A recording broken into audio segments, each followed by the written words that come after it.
Hello everybody, Wild Bill for America here. Listen up, America. Dennis Haney of Special Operations Speak sent me a report on our military that has me mad enough to spit blood. If we don't fight for our military, we may soon lose our military.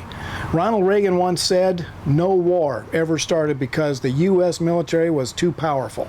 The power of the United States military has been one of the greatest peacekeeping powers on earth.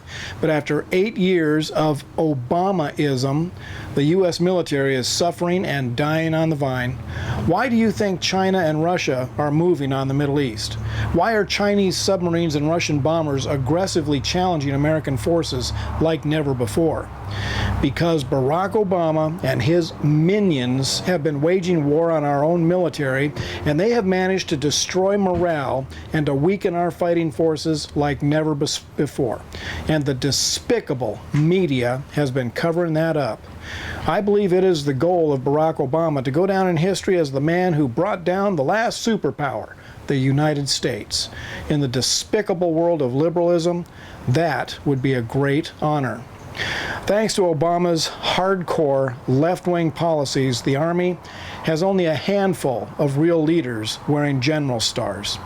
Most of the generals today are self-serving political hacks kissing the rear end of a president who is deliberately destroying our military with political correctness and radical feminism. Nothing destroys the warrior spirit faster than liberal moral filth and stupidity. It's time to kick the man-hating feminists and the low-moral sexual perverts out of our military. They have no right to be a part of that elite group.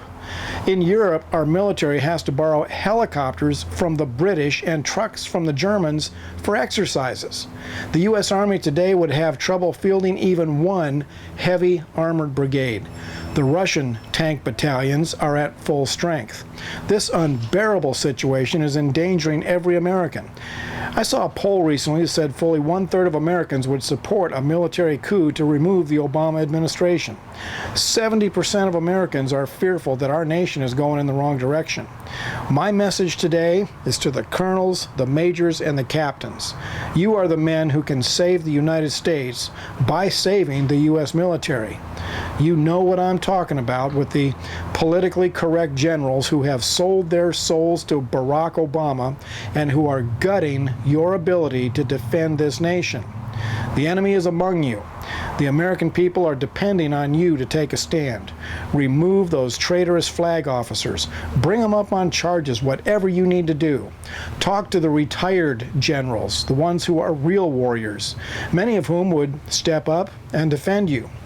The military has to get back to basics, back to the policies of George Patton and Chesty Puller. And the fastest way to do that is to kick all the Whoopi Goldbergs out. Now, after witnessing the meltdown of the Supreme Court, the treachery of the U.S. Congress, and the despicable policies of a president who praised a Mecca in the Oval Office, I'm ready for the U.S. military to do its duty to take on the domestic enemies who have become a greater threat than the Taliban. Take a stand, U.S. military, and we the people will stand with you. Meanwhile, every member of Congress who is damaging our military needs to be hounded day and night by outraged citizens.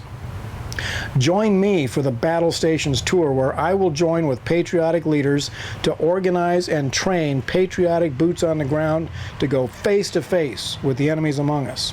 To learn more about the Battle Stations Tour, go to patriotcauses.com and click the Battle Stations Tour. And then, get ready to fight.